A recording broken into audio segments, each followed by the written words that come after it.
Joining us right now on the Daily Dose, a longtime friend of the show, West Virginia Mountaineer, and the acting president of the Daily Dose I-Team that finds those stories that no one else can find. Big Robb is here to help us break down the 2025 college football season at right around that midway point, and we are going to see exactly what to expect for the remainder of the year. Robb, it has been a very interesting season so far, but welcome back to the Dose. We always enjoy your visits. Oh, thank you. It's good to be back. And I can't believe we're here already. It feels like last week we were just doing preseason, and now another month or two we'll have the playoffs going. So 100%. This season has gone so fast, and it's funny because the season, we've had a number of surprises good, a number of surprises bad. Some of the weeks we were looking at is like, oh man, I can't wait for that week. We're like, now it's not. But then we had some weeks earlier that we weren't expecting to be great, and they were phenomenal.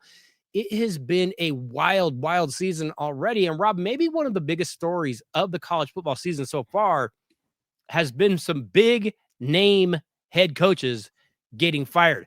Penn State fired longtime head coach James Franklin after the Nittany Lions just kind of imploded. We kind of expected that might happen, but I didn't expect that. The Florida Gators fired head coach Billy Napier after he had like 9 lives and just kept coming up with wins when he had to, but they struggled this year. And then the LSU Tigers dumped Brian Kelly because he couldn't win a big game, tried speaking with a fake Southern accent, which I think just rubbed everybody the wrong way. Robb, these expectations are killing teams. And now with all that money, these boosters feel more empowered to force these moves, and I'm not sure it's a good thing. It's interesting, but I mean, they're like, hey, we're paying money. You better give us a product. It's not always great, though, is it? It's not. Yeah. And I think it's just an unexpected consequence of not only the NIL and the portal, but also the playoffs itself. I mean, Yeah. back in the day, and I'm saying that even though it was only a couple years ago, but if most programs were just, we want to have a winning season and get to a bowl game, and now that really doesn't matter anymore. I mean, it's all about the playoffs. The coaches aren't getting that time to turn over the roster. Normally, I need 3 or 4 seasons to get my players in, but now, like you said, the boosters are like, no, here's the money to get your players in now. Like, no waiting. So, yeah, it's just changed the whole landscape. And like I said, it's just, now it just feels like 3 losses, will not only, you'll probably miss the playoffs, but you could also lose your job with 3 losses, especially in those big conferences like the SEC and the Big Ten. I'm trying to decide, is it good? I mean, we're getting like new blood. We're seeing teams that we're like, who? Like they might make the playoff. I mean, up until this last week, there's a good chance Vandy might have gotten in. I can't decide, is it good or is it just more of the same and we're going to end up basically with the same teams every year anyways?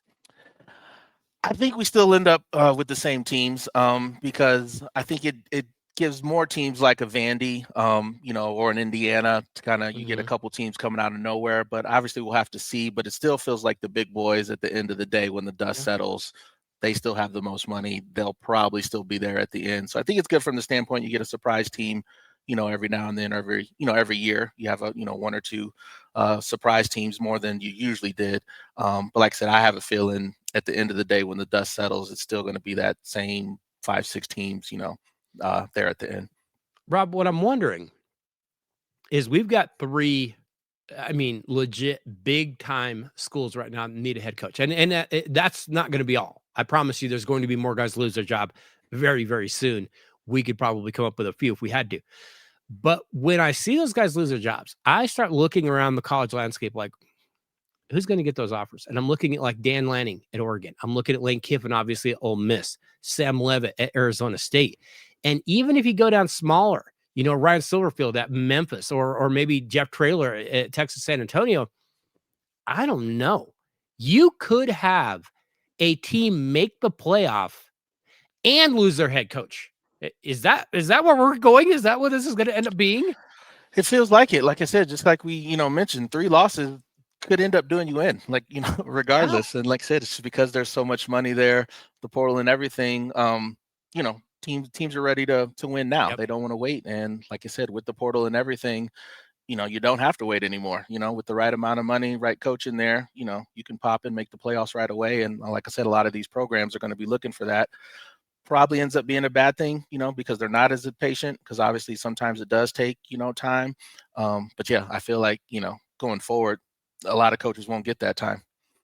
I will just remind everybody of one very important thing that we used to say when we were coaching.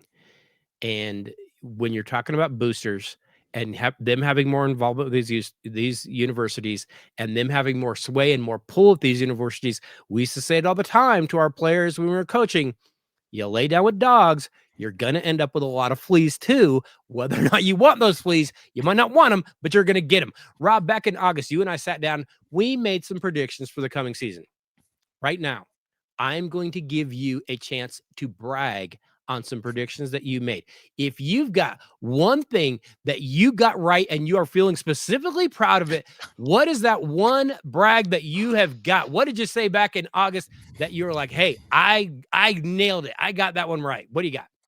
I'm going to go with Alabama. It was my number one contender. I had LSU winning the conference. Yeah. And then I had Alabama's number 2.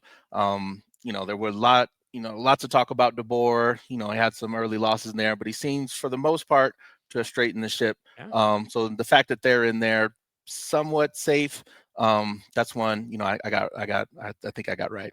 Okay. All right. I'm gonna go same conference but different team. I'm gonna go Texas A&M. I picked Texas A&M back then to advance to the college football playoff and make some noise in the college football playoff, and I'm feeling pretty good about that. We'll see if they can keep that going, because as I went through the whole breakdown of our college football playoff today, I went, it's not going to be easy, Rob. This is going to be a really, really tough playoff. Okay. But we got to make an apology. What is the one thing that you predicted that you're like, all right, I'll own it, I missed it? What's the one you got wrong? It's Clemson for me. Yeah. I had them going all the way, especially winning the conference. But at this point, they're 3-5. I mean, that's something I had never thought we would be in the midseason podcast and they would have a losing record. Wow. So that was a bad miss by me. And I had expect that at Clemson all. too. I'm right there with you. I had Clemson, but I also had Penn State and thought, well, hey, Penn State, if there was going to be a year, this is going to be the year. You've got the quarterback, you've got the coach, you've got the talent, and they just laid an egg. And I will add these caveats. When we pick these things, we pick Clemson, we pick Penn State, and we even talked a little bit about Texas. We said, but remember, it is Penn State, it is Texas, it is Clemson. Be careful. So I am going to add that little caveat in there. We reminded people, if not now, when? Turns out not ever, apparently, because those teams just bit the big, huge one going into the season. And hey, everybody was picking those teams. We weren't the only ones. Everybody was picking them. They just laid an absolute egg. All right, Rob, let's jump into our conference breakdowns at the midway point. And I know we're just a little past the midway point, but I want to kind of try to figure out who is going to actually be making their conference, championship. Because if you can make it and win it, you're getting in. Make it, and you might get in, and miss it, and depending on the conference, and you might be out in the cold. Let's start in the Atlantic Coast Conference, where, like we said, at the beginning of the season, we're looking at Clemson, we're looking at Miami, we're looking at Florida State. Well, that has not been the case at all. Rob, the ACC is an absolute dumpster fire. This past weekend, we saw Georgia Tech get blown out by North Carolina State. Miami got beat by SMU. So right now in the ACC, we've got Virginia on top, Georgia Tech behind them, Pitt, Louisville, SMU. As you kind of look into that crystal ball, who's going to come out and actually make it to that ACC championship out of this conference? I'm going to say it's those top 2, Virginia and Georgia Tech. Okay. I like Virginia. That schedule's pretty manageable. A little worried about Georgia Tech. They got another tough one on the schedule that they might end up dropping. But I think they're going to end up sneaking in. So I think those 2 teams are going to end up having the best record at the end.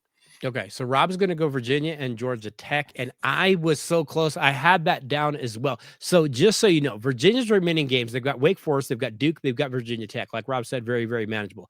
Georgia Tech has Boston College, piece of cake.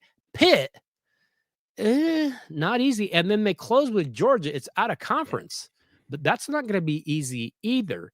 Georgia Tech has overachieved this year until this last week. So I am actually going to slide down. I'm going to say Georgia Tech loses 1, maybe 2 more, because SMU has Boston College, Louisville, which won't be a gimme, and then Cal. I'm going to go SMU versus Virginia in that ACC conference title game. But either way, Rob, that conference is an absolute mess. My goodness, I don't know if they're going to get anybody in that doggone playoff. We move next to the Big 12. That again, we are expecting to see teams like Arizona State, maybe Iowa State, maybe Kansas State. Again, not what we're getting. Currently, the BYU Cougars are on top of the conference, but they might have the toughest schedule left in the conference because they have some top teams they're going to have to play. Next on the list, we've got Texas Tech. Texas Tech still got a couple of big dogs. Rob, who is going to come out of this Big 12 and make it to the championship game? Oh man, we did this a week ago. I really liked Utah and Houston. I did too, but they had some bad losses. So again, I think BYU probably drops a couple, but ends up 10-2 and sneaks in.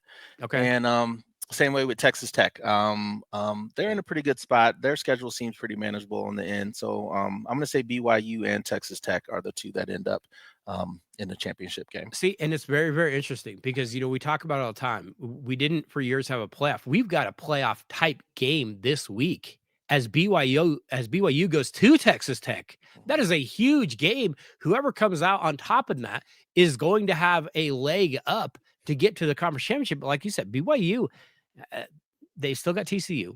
They've still got Cincinnati, which can be a pain. And then they finish up with UCF. BYU has a really, really tough schedule.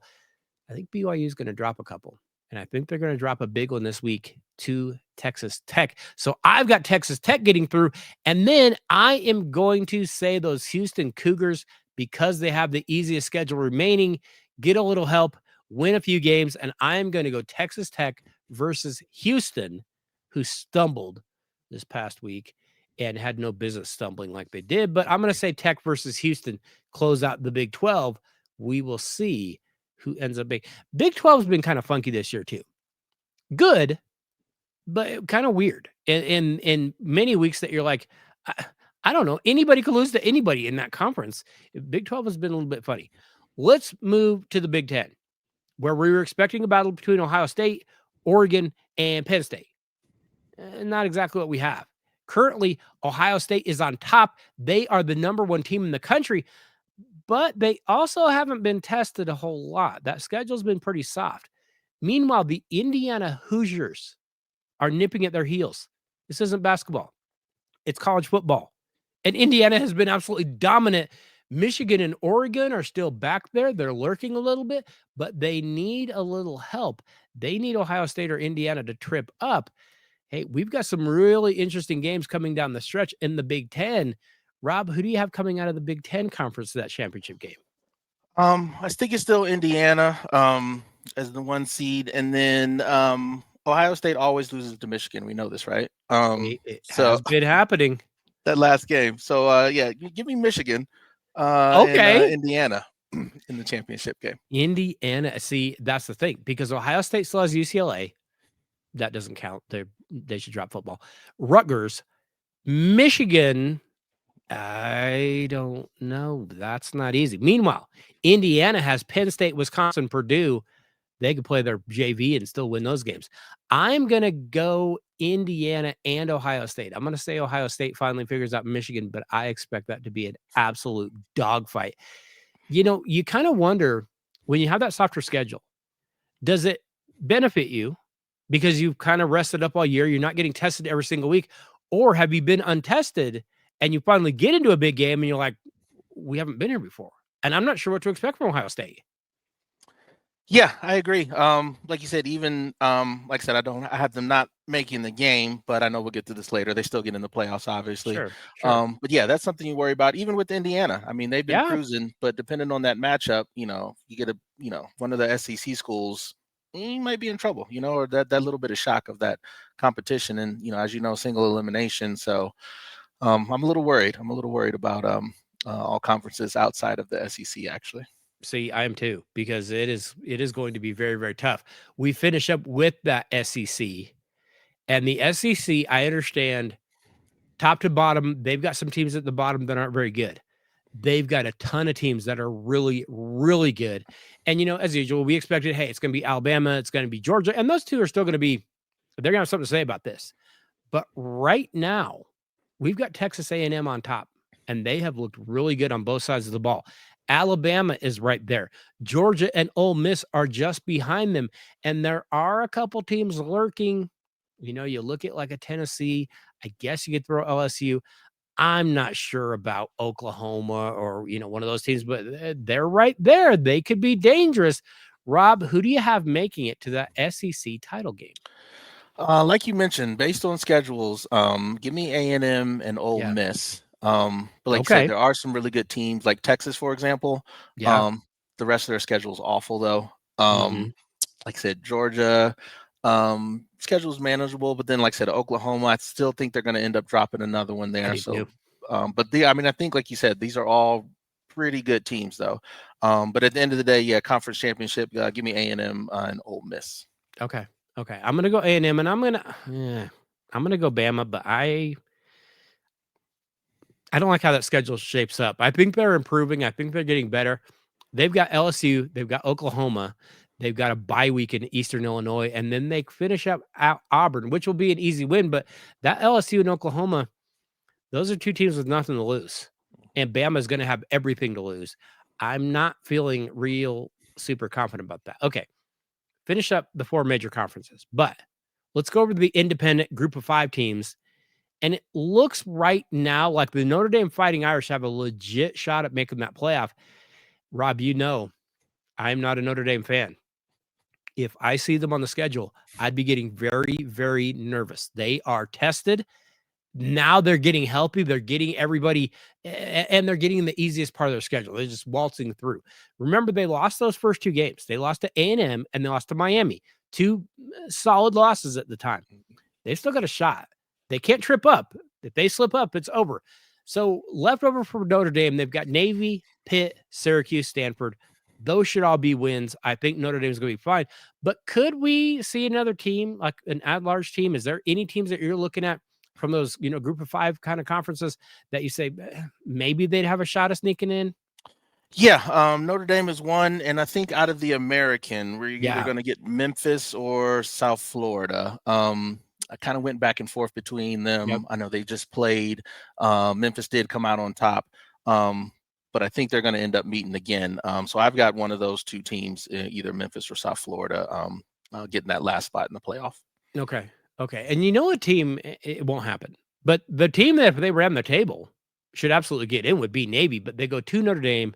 They've got South Florida. They've got Memphis, and they've got Army. That is a really, really tough slate. Their only loss this year has been to North Texas. North Texas is pretty good. I'd actually throw North Texas in there as maybe one other team that if they won it all, maybe because they've got an easy schedule. They've got UAB, Rice, and Temple left.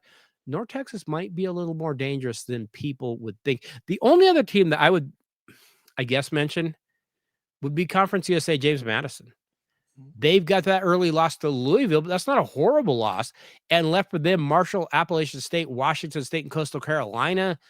They're going to need a lot of help, though. They're going to need a lot of teams to drop. I don't think James Madison can get in. To me, I would say Notre Dame is that group of 5 team, and it's the only one that really is going to make it. Okay, Rob, we're going to get to our college football playoff. But back at the beginning of the season, back in August, you and I both picked our college football Heisman Trophy candidates, and we picked our champion. We know these things change. Do you remember who you picked as who's going to win the Heisman for you? Because I think I picked what's his face? Cape Klubnik at Clemson. So that obviously went up in flames in like week 1. Do you remember who you picked to win the Heisman? Nussmeier, LSU. Oh yeah. Yeah. And also up in flames. Yeah.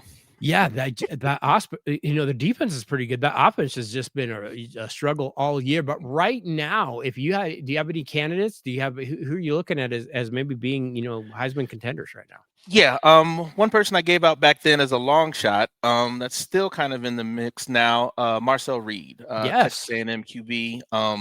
Like we mentioned before, you were on them early to win the conference. I had thrown him out as a long shot. And he's had a good season. So I think that's a guy might not win it all, but I think he gets the invite to New York at the least. I think he does too. When you look at that resume, hey, they beat Texas San Antonio, which is not a gimme. They beat Notre Dame. They beat LSU. He's got, 1,900 yards passing. He's got 23 total touchdowns. No, Marcel Reed has been phenomenal.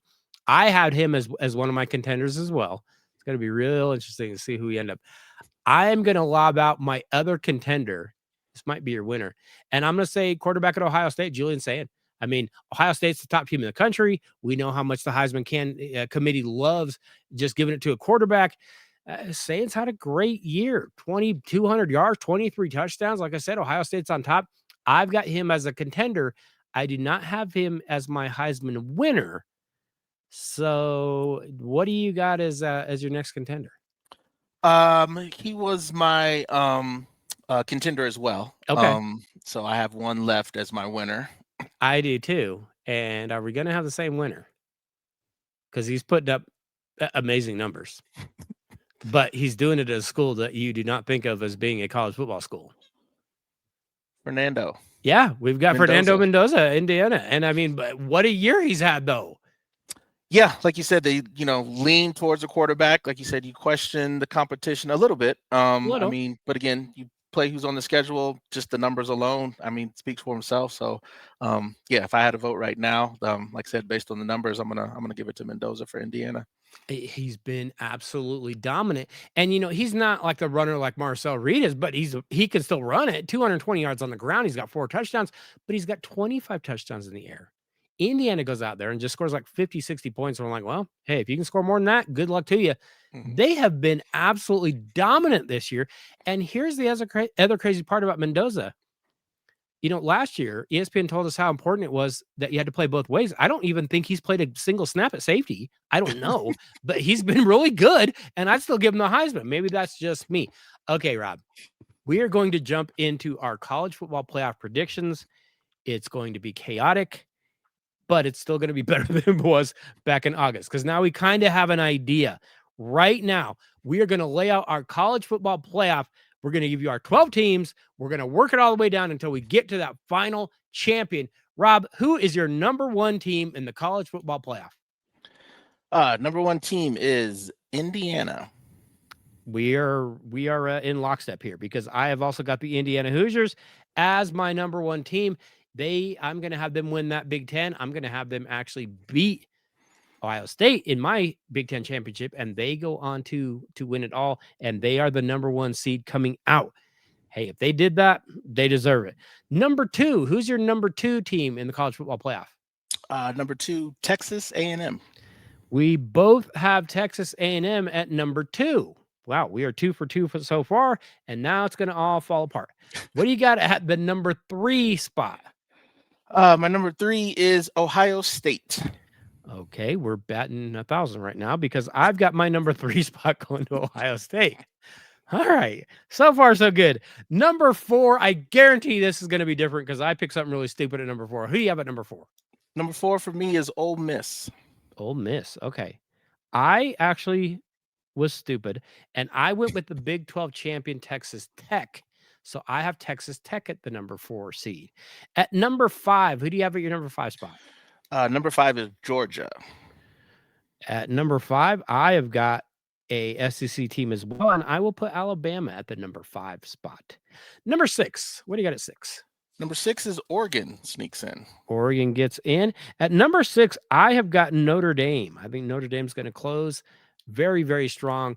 My only concern is, remember, they don't have that conference championship game. That strength of schedule could drop them. So being number 6 could be a little bit too high for them. I've got them probably higher than they should be. Number 7, what do you got at 7? Number 7, Alabama. Alabama gets in. And at number 7, I am going to go with the ACC champion SMU Mustangs. Yes, I know that is probably unlikely, but I've got SMU at number 7. At number 8, what do you got at 8? Number 8, team you already mentioned, Texas Tech. All right, Texas Tech gets in. And at number 8, I have got Houston, the runner-up in my Big 12 scenario. So, again, we're not all that far off. Number 9, who's your number 9 seed? Number 9 is my ACC champion, Virginia. Virginia gets in. Hey, that's a pretty good job of what he's done back at Virginia. And I know maybe people aren't paying attention to that, but Virginia wasn't expected to do anything this year. If they make it to the college football playoff, that would be pretty amazing. And they better enjoy it because he's leaving as soon as he does. At number 9, I have got the Georgia Bulldogs also getting in. So another SEC team gets in. At number 10, what do you have at 10? 10, this is Notre Dame. All right, so Notre Dame still gets in. Rob, we're still ending up with these same doggone teams. At number 10, I have got Ole Miss. Didn't make it to the conference championship game in my world, but they are still represented in the playoff. Lane Kiffin gets to take a team to the playoff. I think it would be well-deserved. Number 11, what do you got at your 11 spot? 11, Big 12 runner-up, BYU. BYU gets in. I'd actually like to see BYU get in. I like the way they play. I like that quarterback a lot. Yeah, he wears 47. I like that kid. At number 11, I've got the Michigan Wolverines sneaking in. So I've got a Big 10 team getting in there. And we finish up at number 12. Who is your final seed getting into the college football playoff, Rob? AAC conference winner, South Florida. Ooh, USF crashes the party and makes it in. And my number 12 seed would be my Big 12 runner-up, and that would be BYU. So again, we have maybe one or two different. I think we have like one different team, two different teams, and that's it. We just kind of our orders a little bit different. Okay, now we get down to some serious things here because now we get down to that first round of the playoff, and in that first round, we would have an 8 versus a 9. Remember, the higher seed gets to host at their home stadium. Rob, who is your 8 versus 9? 8-9 is Texas Tech versus Virginia. Texas Tech versus Virginia, and that game would be played down in Lubbock. Who's coming out on top? The story ends here for Virginia. Give me Texas Tech advancing. Texas Tech advances. In my world, I have got Houston hosting number 9, Georgia, and Georgia is going to send them home, even though the game would be played on the road. I've got Georgia advancing. All right, next up, we've got the number 5 versus the number 12. You have got, I believe, Georgia hosting BYU. Is that right? No, Georgia versus South Florida. South Florida. Yeah. Mm-hmm. Okay. Georgia, South Florida. At Georgia, who's coming out on top? Georgia rolls them. Georgia rolls them. All right. I've got number 5 Alabama hosting number 12 BYU, and I've got Alabama advancing. So we've both got SEC teams advancing on that one. Number 6 versus number 11. Your 6 would be Oregon, and they would be hosting BYU. Yep. Oregon, BYU, and give me Oregon advancing. Oregon advancing. Hey, if you go up and play in Oregon for a playoff game, no, that's going to be bedlam up there. That stadium gets loud. I have actually got Notre Dame at number 6 hosting number 11 Michigan, which would be really, really fun. I really wish we'd see something like that. And I have got Notre Dame advancing. So Notre Dame wins their game. We've got one final first round game, which is the number 7 versus the number 10. I believe you've got Alabama hosting Notre Dame. Yes, Alabama, Notre Dame. This is the best game in my round. But I have Bama advancing in a close one. And Bama slips by. All right. In my final game, I've got the worst game of mine. It is number 7 SMU versus number 10 Ole Miss. And I have got Ole Miss advancing on the road and beating SMU. All right. So we get down to our quarterfinals. We now have just 8 teams remaining. Let me have your quarterfinal matchups. You have got number 1 Indiana versus who? Number 8 Texas Tech. 8 Texas Tech. All right. Who's advancing in that one? Because of the rest, Indiana advances. Indiana moves on. I've got number 1 Indiana facing number 9 Georgia. And I don't trust Georgia. I saw the way they played Florida. I've seen the way they played this year. I don't like that team very much. I've got Indiana advancing as well. All right. Next game up. Your number 2 Texas A&M is playing who? Number 7, Alabama.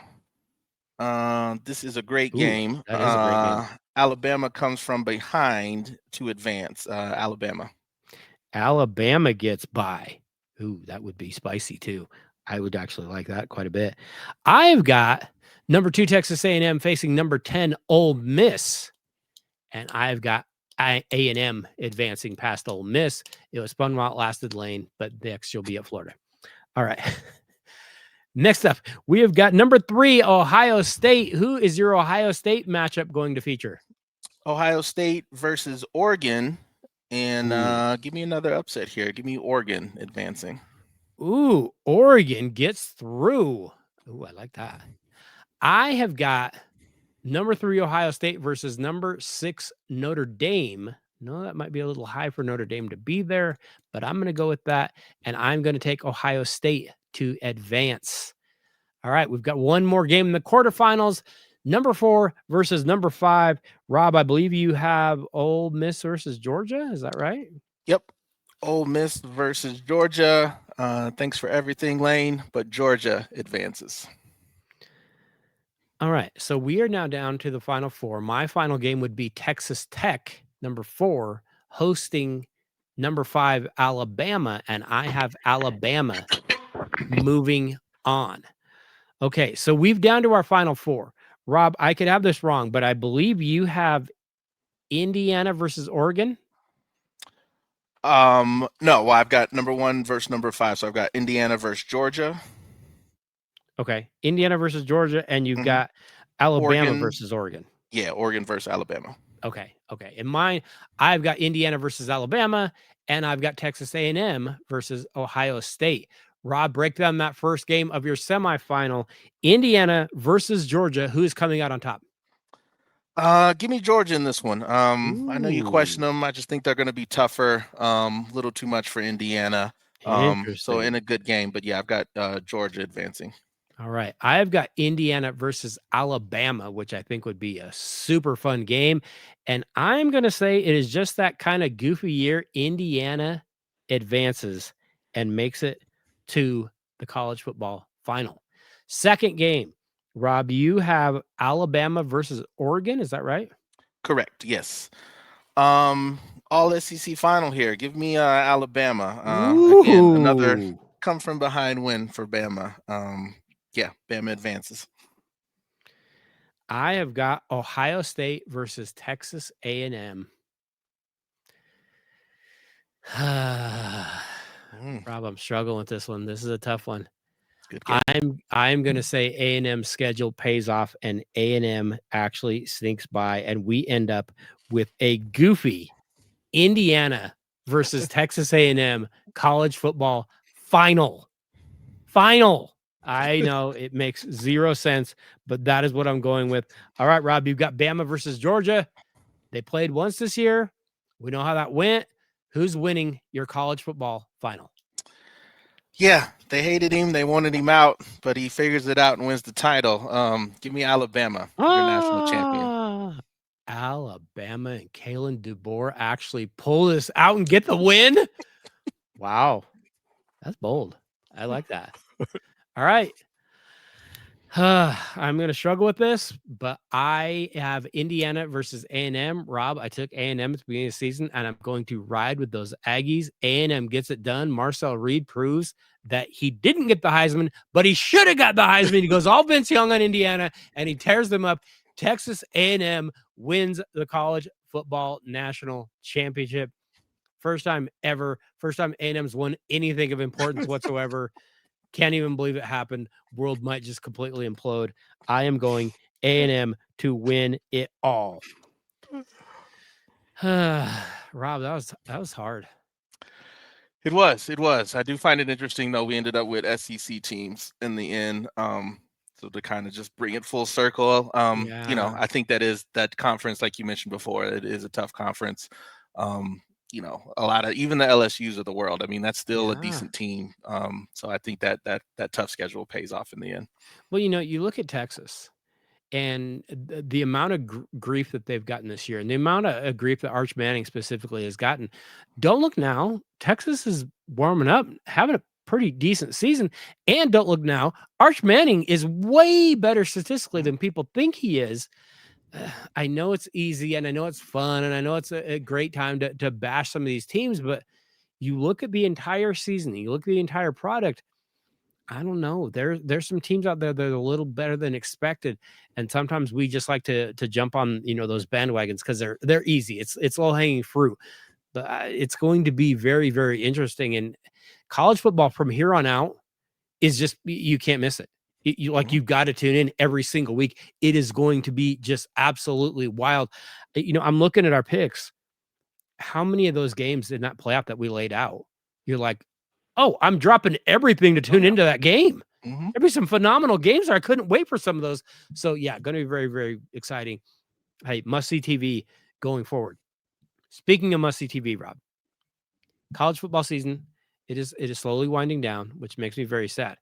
But Rob, I feel like the NFL might be just as unpredictable. I mean, we're right around that midpoint in the NFL as well.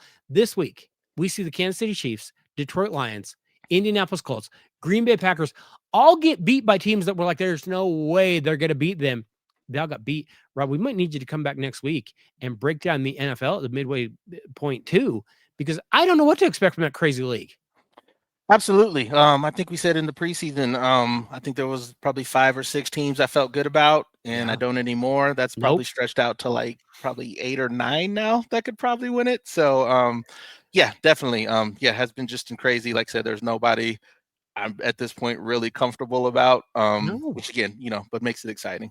Every time I think I have a team figured out, and I'm like, no, I think they might be good. They lose to somebody they have no business losing to. And every time I count someone out, and I look at them and say, they just have too much not working. They have too many things. They come out and win. I don't understand it. The league is just crazy. Yeah, and like you said, and bad losses too. I mean, sometimes a good team it doesn't go right, but some of these losses, like I said, they look great, and then it's just, they just look completely terrible. So not even still played good but lost, but just looked awful, lost bad. So it's been tough trying to figure out. It's really hard to figure out, and it's interesting because we know any given Sunday, it seems like it's more. It seems like it's more important this year than ever. Any given Sunday, you better show up and you better bring it, because if you don't, you're getting sent home with a loss. Parity is it's so tight. Your margin for error is just so small. Yeah, it really is. Like I said, I know we'll probably touch on this too, but with scoring up, with the dynamic kickoff and stuff, so you get shorter fields, which, plays into, you really only need maybe 20, 30 yards to kick a field goal. The way field goals are being kicked now, 50-yarders is pretty much nothing. We're starting to kind of dip almost into 60-yarders. 70, aren't they? I mean, it's just a matter of time. Yeah, we're getting close there. And like I said, with the dynamic kickoff now, like I said, you really only need 20, 30 yards and you're in field goal range already. So, which makes it even more exciting and tighter games. Well, Rob, we're going to have you back next week. We're going to have to try to drill down and see if we can figure this whole NFL season out, because every week I watch, I'm more confused than I was the week before. It is just complete and utter chaos. And yet I love it. I love it so much. I can't wait for it every single week. Rob, I want to thank you for all your contributions to the Daily Dose. You're a big part of everything that goes on here. You're always bringing us stories that we just don't seem to find anywhere else. But we look forward to doing it again next week. And hey, let's hope we have another good week of college football and another good week of the NFL in between. Sounds good. I'll see you next week.